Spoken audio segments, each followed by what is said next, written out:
Txigitazaleak egunon, negua emeki eskapatzen zaigu eta udaberria etortzen. Horregaitikan, iauteak bidertzen dira Euskal Herrian eta hemen Nafarroako Lantzeko herrian batez ere. Mielotxin, Arotzak, Zaldiko eta Ziripotzekin ibiliko gira Lantzeko zortzikoak dantzatzeko.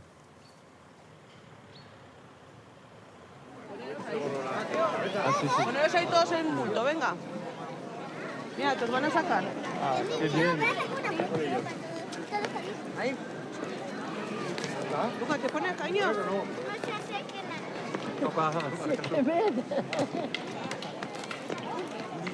Posada deitu karrika nagusiko ostatuan, astearte gizena, eguerdi partian. Erritu bat, iaute egileen janztea. Luzeena, Ziripot pertsonaiarena. Zakuak belarrez eta iratzez betetzen dira. Ziripotek sufrituko dituen erasoak jasan ditzan. Le tocaba lazo, si no. En la columna luego hay que poner un poco. ¿Este costado? Eunta berrogeita mabost bizilagun besterik ez dituen erritipia. Iauterien gune garantzitsuenetakoa bilakatzen dena. Iz batez, jakin nahi nuke, nor zaitugun ze personaia demontre den, hola. Hau Ziripot. Bai. Eta zer da zure papela, beraz? Zer da zure papela? Nien papela, aguantar. Gogorra da? Bai, pixka bat, beroa.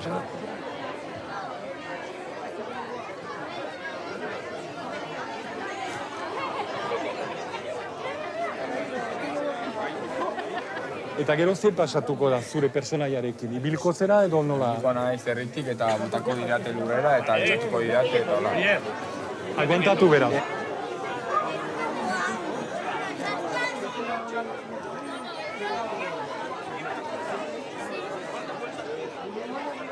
Egunon eta barkatu, ze egiten ari zera da? Zaldikoren isatxa, bere tokian jartzen, pixka txukuntzen. Atzo, hile batzuk galdu baiziren, eta gaurkotakon, ea lortzen dugun pixka bat. Biltzea eta gero berriz ere ez galtzea. Eta zer da pertsonai hori, zuen Lantzeko iauterietan? Zaldiko Mielotxinen zaldia baizen. Mendian bizi zen bere nagusikin, eta nagusia harrapatu zutelaik, berarekin batera etorri zen herrira. Eta libertadien bila saiatzen da borrokatzen herriko kontran, eta baino azkenin Mielotxina ondora etortzen da, eta ikusten dunez ez dela posible askatzia, jarraitzen du ondar arte bere ondoan. Arotzakin eta borrokan, txatxukin ere bai, eta alduen moduan gizakoa. Bera salbatuko da, bai. Uste baietz. Eta ez daki nola ere Mielotxin ere bai urrengo urterako. Beti berritzen baita. Urtero agertzen da berriro. Hola udaberria datorke? Hoixe. Gero udaberrian goiko mendi horiek, gure mendiak ikusi aldituzue. Handik sortuko da berriro Mielotxineta. Ez. Eta Andoni edo, bilako favorez.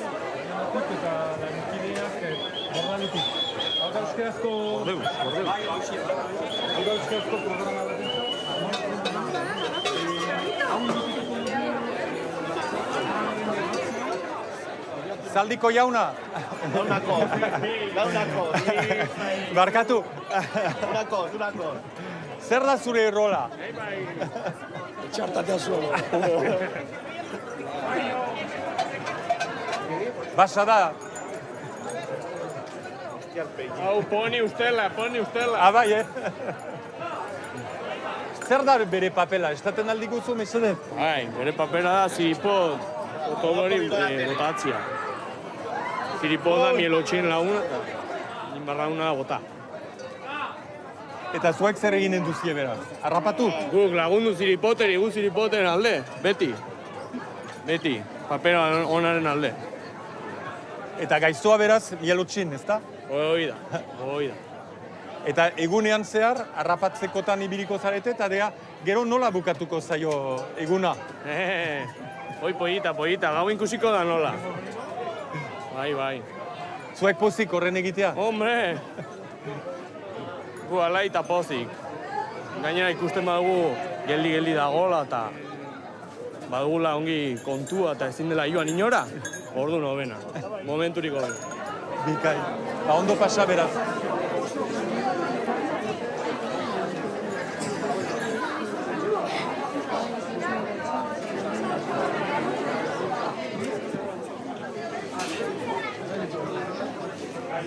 Haupa, egunon, galdezen aldauzut ze egiten ari zaren? Barain tzatzu jantzi naiz, eta tzatzua da herriko jendea, ez? Gure pertsonaia da lanztarrak gara, eta joango gara mielotxin harrapatzera. Bai, mielotxin bandidoa da, lapurra, eta harrapatu nahi dugu ziripoten laguntzarekin, eta ja lortzen dugun, gaur goizean edo atzaldean. Harrapatu eta beste gertatzen den gero, bai? Eta ziripot, nekez ibiliko da, hau ona da, baina Oso handia da, herriko indartzuena, eta orduan bere laguntzarekin herritar guztia bagoaz mielotxin harrapatzera. Eta mielotxinen zaldikoa, saiatzen da beti ziripot zirikatzen eta lurrera botatzen mielotxinez harrapatzeko. Eta gu laguntzen diogu ziripot altzatzen eta mielotxinen bile joateko. Eta azkenian zaldiko honen alde jarriko da edo beti zarren alde? Bai, zarren alde.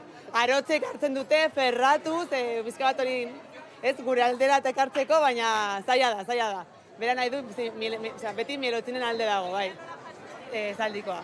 Eta azkenian baita ere ikusten dira, emakumezkoek parte hartzen dutela, luzaz, iparraldean bezala, maskadetan bezala, gizonezkoek baizik ez zuten egiten, baina ja, iraultza bat aspaldi egin duzute. Hemen txatzuz jantzita aspalditik, emakumeak, orain dela asko ere ziren arotzez jantzita, eta aurten lehenengo ziripoten ezka izan dugu. Orduan ja nik uste dut ja lehen aldatzen ari dela eta emakumeak gizonek bezain garrantzitsuak direla ez, ilauterietan. Bai.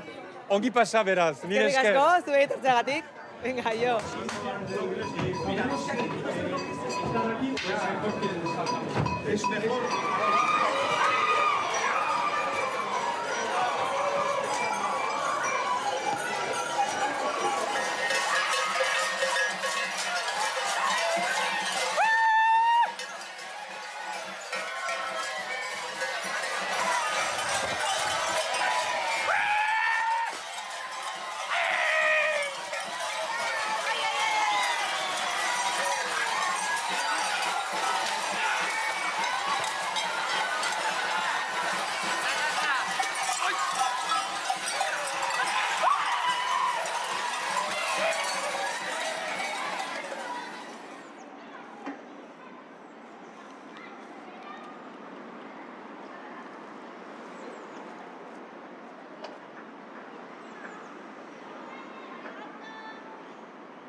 Lagunak Iruñan gaude beraz lantzeko jauteriak eta oroak Euskal Herriko jauteriak aipatzeko, Aritz lagunarekin, mila eskerruekin bat eginik, lanetik eskapatu zira guretzako.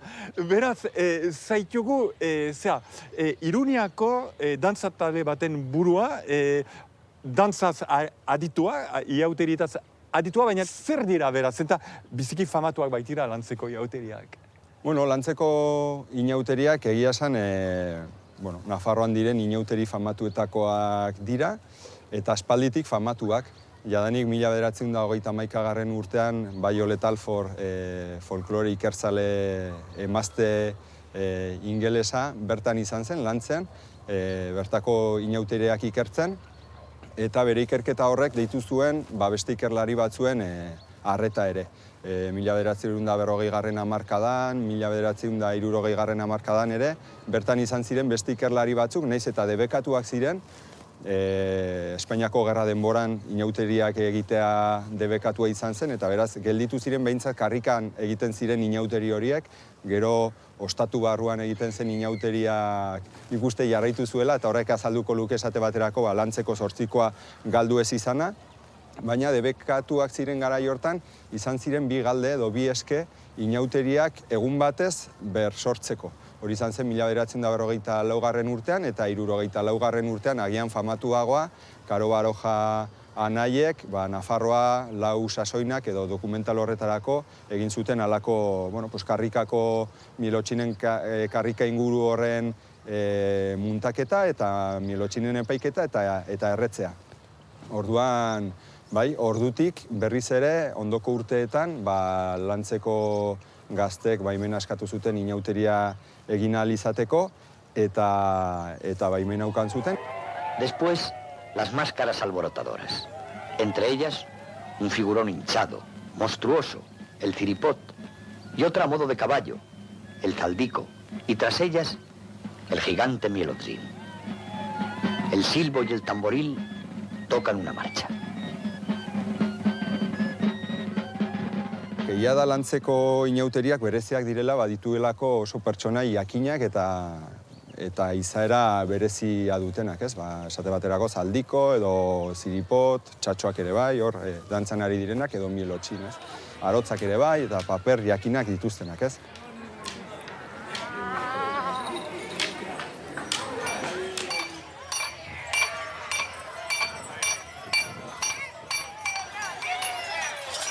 Kale kantoi batian, arotzak zaldiko ferratzen sehatzen dira. Alferrikan.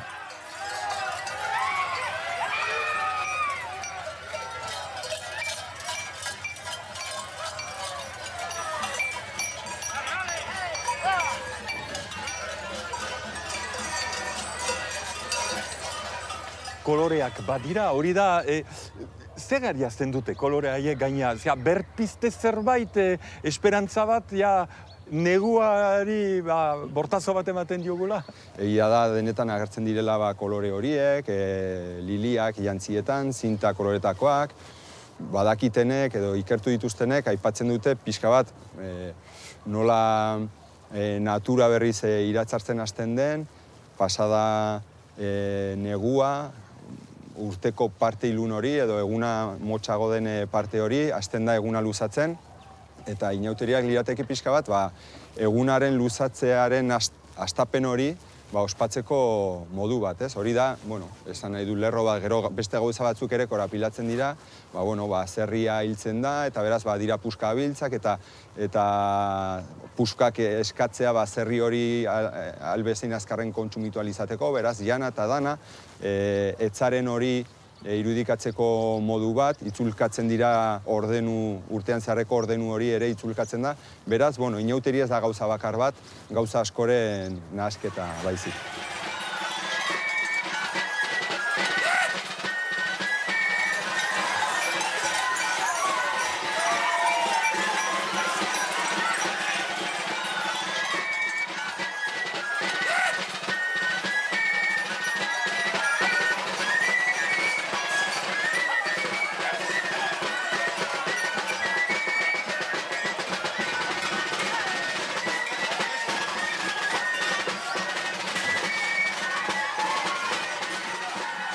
Lagunak Mintzorekin nago, orain beti ere lantzeko herrian personai importantea zarazu zure lagunekin. Normalean eskoa sakalean ez, txistua eskutan ibiltzen zarealko. Txistularia zaitugu bera. Bai, hemengoa ez, Iruñekoa, baina orain dela 30 urte etortzen garela lantzeko inauterian musika jotzera. Eta, oso pozik hemendikan, Lanztarra kasik zarete orain? Orain bai, astelena eta asteartean bai. Lanztarrak sentitzen gara, bai. Zer zaizu, urteroko hitz ordu hori, bitxia ez, zerbait berezi pasatzen da? Agendan beti hau markatua dugu ez, inauteitako garaia astelena eta asteartea lantzera etortzeko. Beraiek ere deitzen dute, gurekin harremanetan jartzen dira eta urtero hemen ez, etortzen gara eta poz-pozik, bai. Eta orduan, txistua, zentan nik askotan lotzen dut noski Nafarra dulzaina edo gaitarekin, nolaz ez, baina Nafarroan txistuak badu bere presentzia Alsasun esaterako, Maurizio Elizalde Baztanen, zuek Iruñean, bada txistu zaletasuna hemen. Bai, iparraldean, Nafarrako iparraldean, bada txistu zaletasuna. Ere, zabaldu da ere herri beraldera, badira txistu taldeak ere, baina gehien bat, lesakan malerreka hortzirin baztanen sakanan, Iruñaldean ere, Iruñan badugu txistulari banda udalean ere, oseak, bai, zabalduta dago, eta gure kultura da ez, ere, bai. Eta hemen jotzen duzutena da, askotan lantzeko jauteria deitzen dugu, baina ez da lantzeko zortzikoa, ez da? Bai, lantzeko eta bi dira. zortzikoa. Lehenbiziko jotzen da mielotxinen doinua, hori da, bai, bai. Karrika joateko, eta gero ja plazan hori zortzikoa edo mutil-dantza egiten da, lantzeko zortzikoa. Eskerila benetan, ondo segi, bueno, eskerik asko. Manoa, boiki. Bueno, bai. Jo.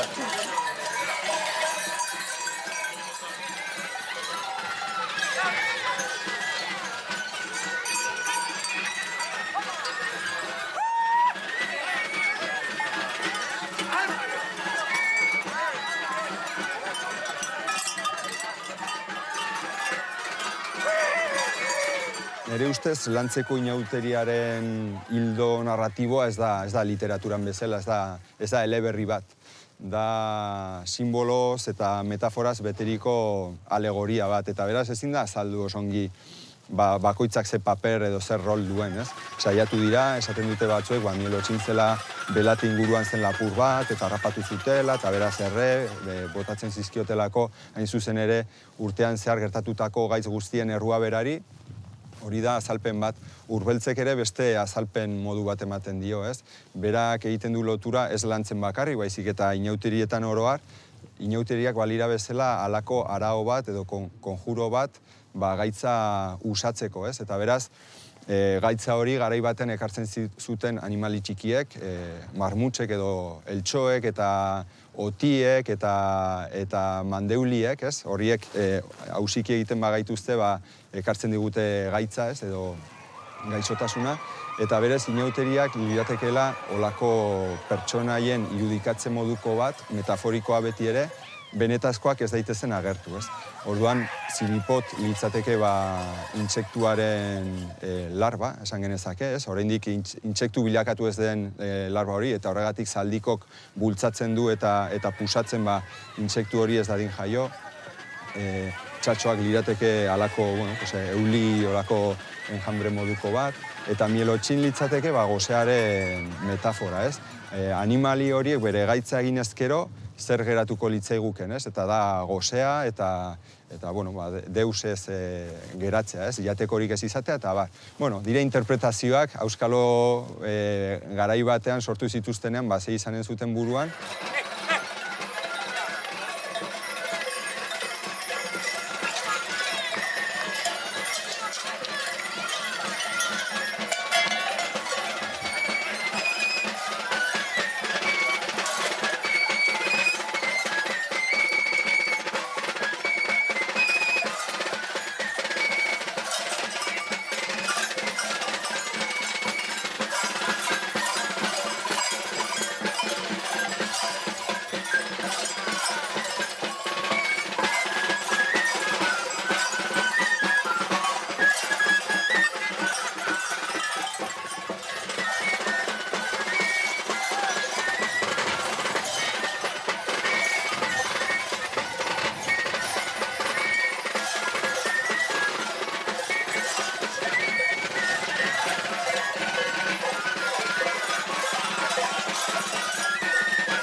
Aritz, aipatu ditugu hemengo iauteriak, Nafarrakoak, Euskal Herrikoak noski, herri batekoak dira, berezkoak dira, baina azkenean unibertsalak ere bai, ez da?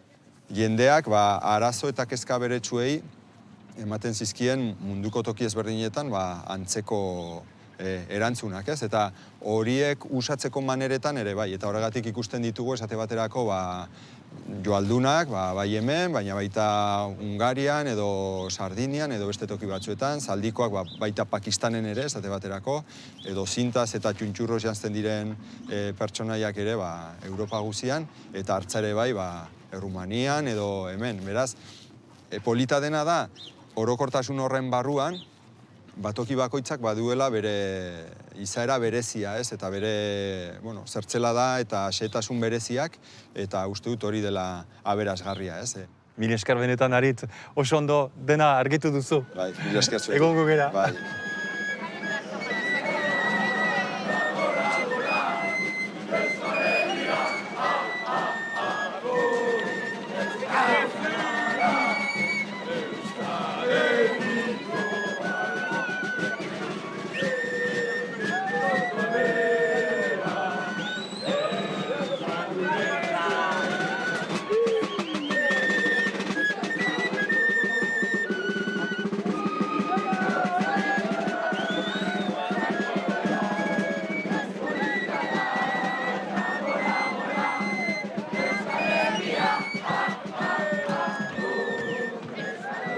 Zazpiak pasata, gaua heltzen ari da.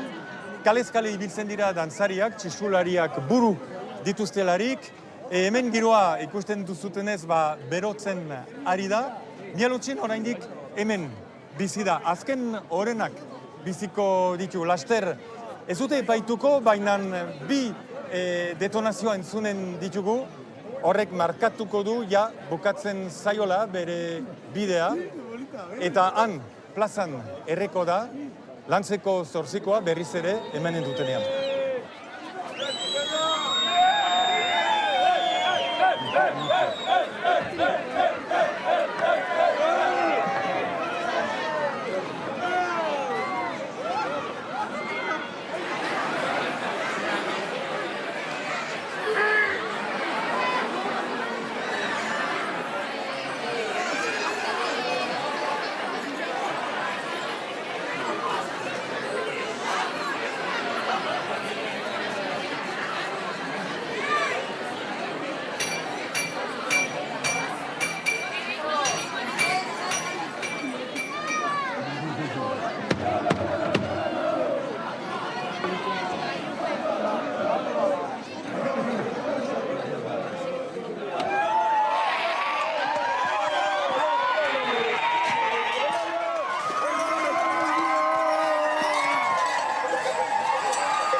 Adiskideak lantzeko egitarrek Bialotxina rapatu dute eta ege dute dantza egiten ari dira. Aio erraiten diote neguari, ongi etorria udaberriari. Horrela, amaitzen da gaurko bintzat gure emankizuna, laster bat eginen dukolakoan nago, anartean ongi bizi eta dantza egin!